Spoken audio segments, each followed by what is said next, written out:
Seafaring was such a thriving industry in ancient Tamil society.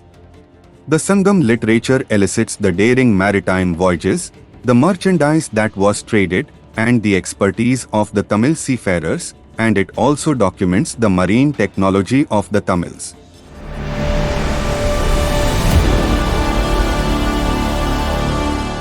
Tamils were well aware of their ecology and the nature of their geophysical regions. The peninsula landscape of Tamils was made to classify Neithal as one of the ecological classifications of their Thinai concept. Neithal Thine portrayed the life patterns of people who belonged to and around the littoral region. Fishing, salt cultivation, pearl diving, and the collection of conch shells were the main economic activities of the coastal people. The traditional sea folk of ancient Tamilagam are the Parathavars.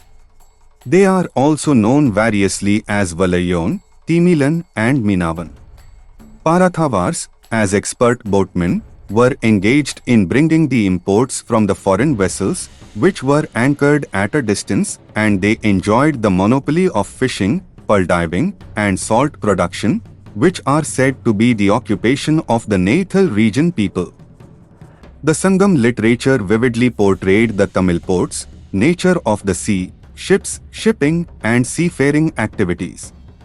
Timil is a type of boat devoid of a mast used mainly for fishing and pearl fishing both day and night.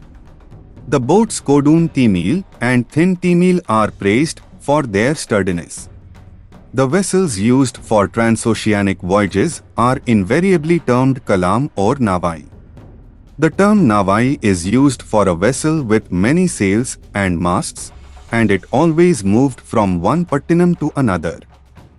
Similarly, the vessel termed Kalam had more than one sail and mast, while other boats like Ambi, Mithavai, Odam, Pahari, Punai, Thoni, and Vangam are mentioned in the Sangam literature.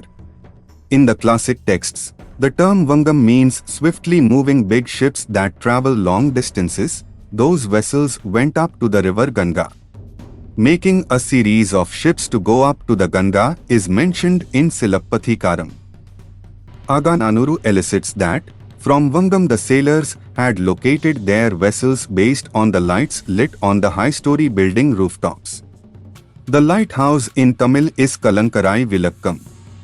There are instances mentioning the tall tower lights used as navigation markers. Navigation in the high seas and the dangers of it in foul weather are picturesquely described in Manimikle. These ships used stone anchors called Kalnanguram.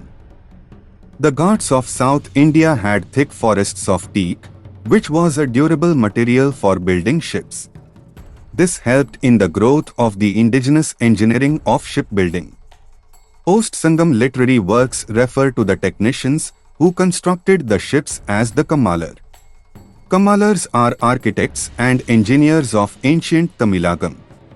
Classic Tamil literature mentions them by the name Kammiyar. Kattumram is another traditional Tamil watercraft used on the coasts of southern India and Sri Lanka. They are characterized by being made from 3 to 7 tree trunks tied together with fiber lashings and or tree nails. In 2003, the Wall Street Journal reported that the United States adapted ancient Kattumram making technology to construct fast ships, which were used in the Iraq War. The ships, built with technology adapted from ancient Tamil methods to make catamarans, can travel over 2,500 kilometers in less than 48 hours. The presence of different types of ships and a section of Tamil society as specialists in seafaring strongly implies a fairly long tradition of technology in shipbuilding and navigation.